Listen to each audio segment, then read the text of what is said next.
거예요. 그걸 통해서 내가 뭐를 하고자 하고 얻고 싶은지 뒤집으시면 돼요. 음. 자기 표현. 그러니까 어쩌면 양육 스트레스를 통해서 안 풀리는 패턴은 진정한 자기 표현이래요. 키워드가 연결이 되시는 게 있으세요? 아니면 양육, 육아와 관련해서 도와달라고 표현을 하고 싶은 욕구가 있다라고 볼 수도 있어요. 어떠세요? 표현을 하시긴 하셨어요? 아니면 못 하셨어요? 그러니까 안 하셨는데, 그러면 육아, 양육이죠. 이제 이건 육아인데 스트레스는 이제 선생님이 받고 계시는 거고, 하지만 그 자기 표현을 안 함으로 인했을 때 내 지금 환경을 얘기할 거예요. 표현을 하고 싶은 욕구가 있는데 그 환경은 이제 평화인데, 피스 평화예요. 키워드 환경 평화인데 내 환경이 평화롭지 않대요. 그러면 어쩌면 과거의 무의식에 그 표현을 함으로 인해서 내가 받았던 내 안에 좌절이 있을 수도 있어요. 지금 그 양육 스트레스 이전에, 육아하기 이전에 그 원인이 이제 가면서 좀 나오긴 할 건데, 그 내 처한 환경은 평화롭지 않은 거죠. 맞으세요?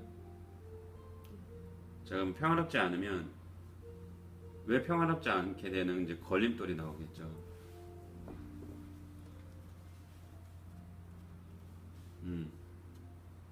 걸림돌은 이제 변화에 대한 수능이래요. 내 욕구는 자기 표현을 하라고 얘기를 해요. 내 내면에서는 정신 세계일 수도 있어요. 내 패턴과 사고의 세계가 아니라 내 더 깊은 정신과 직관과 직감 속에서는 올바른 내 마음의 표현이든 정신의 표현을 하면 되는데, 그 욕구는 있으나 안 함으로 인해서 내 스스로가 평화롭지 않아요. 근데 내 환경도 평화롭지가 않은 거죠. 그러면 내가 평화롭지 않다 보니까 주변도 다 그러할 것이다 라고 보니까 나를 가로막고 있는 것들이 이제 그 변화에 대한 수능인 거죠. 어쩌면 그 표현하는 것 자체가 변화에 수능을 할 필요성이 있다라는 거거든요. 근데 그게 자꾸 가로막고 있다라는 과거의 짧은 원인이에요.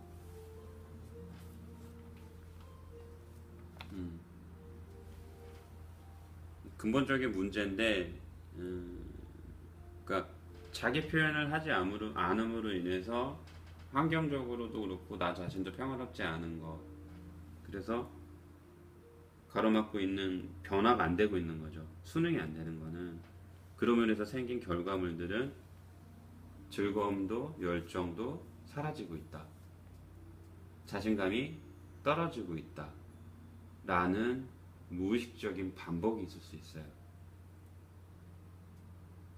어떠세요? 열정과 즐거움과 자신감이 저하되는 거죠. 이제 이거는 좀 더 나오겠지만, 제가 얘기하는 거는 이 멘탈, 그러니까 정신 세계하고 마음 세계는 달라요. 중간에 이제 어떤 알 수 없는 무의식이 막고 있는 거거든요. 자, 그러면은 그 과정에서 자신감과 열정과 자존감도 떨어질 수 있는 부분들로 인해서 나타나는 또 하나의 더 근본적인 건데, 그 전의 과거의 환경인 거죠.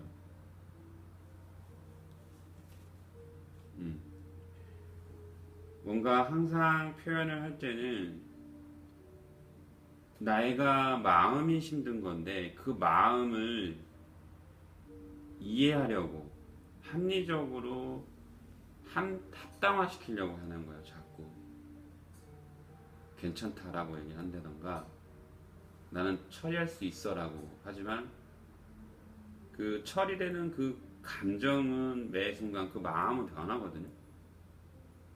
그래서 어쩌면 내가 너무 이성적으로만 모든 것들을 추진하고 처리하려고는 아닌지, 이거는 어떻게 보면 일적인 거일 수도 있어요. 근데 양육, 육아는 좀 뭔가 정서적이고 좀 더 마인드적인 부분이 크거든요. 정신 세계가 이성을 담당한다면 마인드 세계는 감성을 담당해요. 그러니까 머리는, 그러니까 가슴은 자기 표현을 하래요.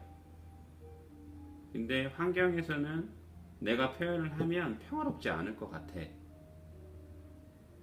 이거는 제가 볼 때는 과거에서 왔어요.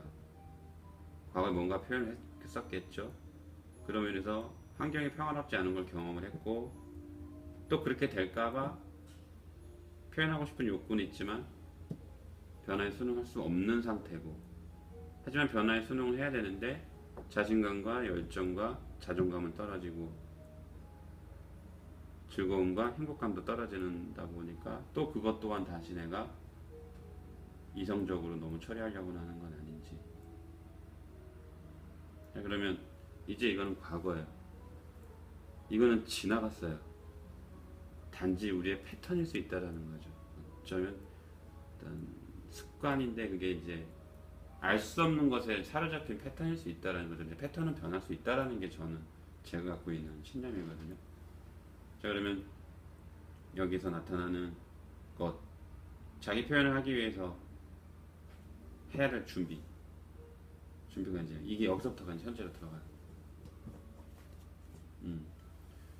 이제 준비인데 준비해야 될 게 직감으로 오시죠. 내 마음과의 소통을 일단 먼저 하시래요. 이거를 다르게 풀어서 얘기하면 내 머리와 가슴의 소통. 다르게 얘기하면 바질은 직관과 창의력과 창조성이긴 한데 대뇌의 어떤 뇌의 작용을, 원래 이제 제가 그 정신세계랑 마음세계 말씀드렸잖아요. 뇌의 작용을 하나 정신세계로 작용을 해서 소화기로 들어가요. 얘는 3번 차크라 쪽으로 들어가게 돼 있거든요.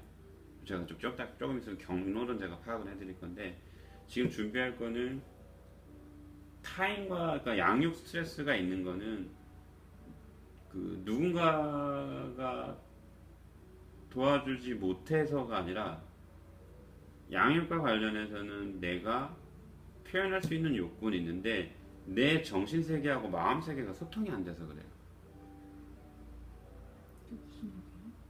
그러니까 양육 과정에서 내 몸이 그러니까 몸이 너무 긴장한다는 거예요. 엄청 긴장하고 있다는 거예요. 그러면 근막이 긴장한다는 거는 장기하고 장기가 소통이 안 된다는 거죠. 그럼 장기하고 장기가 소통이 안 된다는 건 오장육부는 자기 감정이 있다라고 그랬잖아요. 그러니까 양육과 관련돼서는 서로 감정 소통이 안 되거나 뭔가 아이들하고 교감을 하고 싶은데 교감하는 방법을 모르실 수도 있어요. 어떠세요? 여기서부터는 선생님이 어떻게 의도를 세우고 중심을 잡고 가느냐에 따라서 현실은 변하게 돼 있거든요. 과거는 제가 지나온 거기 때문에 객관적으로 어느 정도 키워드를 정리해 드릴 수는 있어요. 근데 여기서부터는 선생님 자신과 소통을 해야 되는 거죠. 나와 내 안의 나라던가 머리와 가슴의 소통이라던가 몸과 정신의 소통이라던가. 몸은 힘들어 죽겠는데 쉬지 못하는 이유가 있을 수도 있고,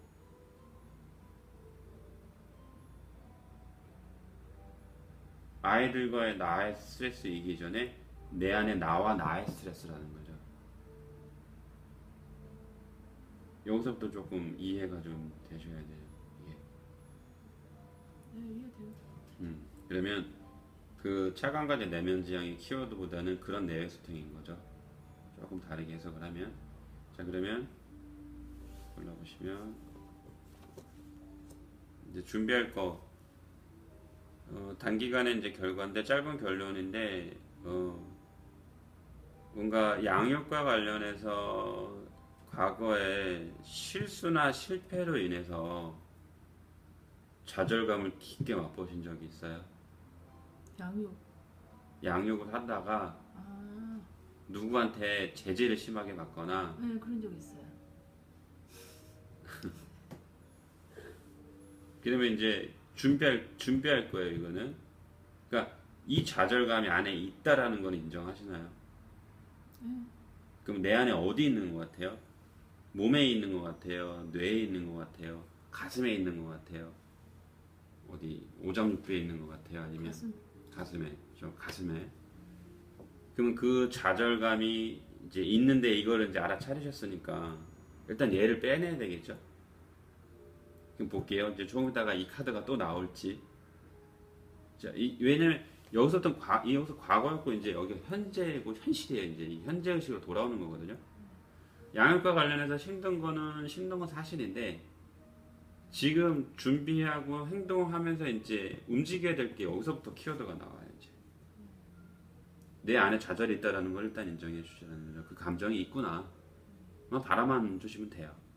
자, 그러면 그 표현할 수 없는 욕구의 걸림돌이 이제 양쪽에서 나왔잖아요. 그럼 그거와 관련된 내 성격이에요. 그 좌절감이 생길 때마다 나는 어떻게 행동했는지도 연결이 돼요.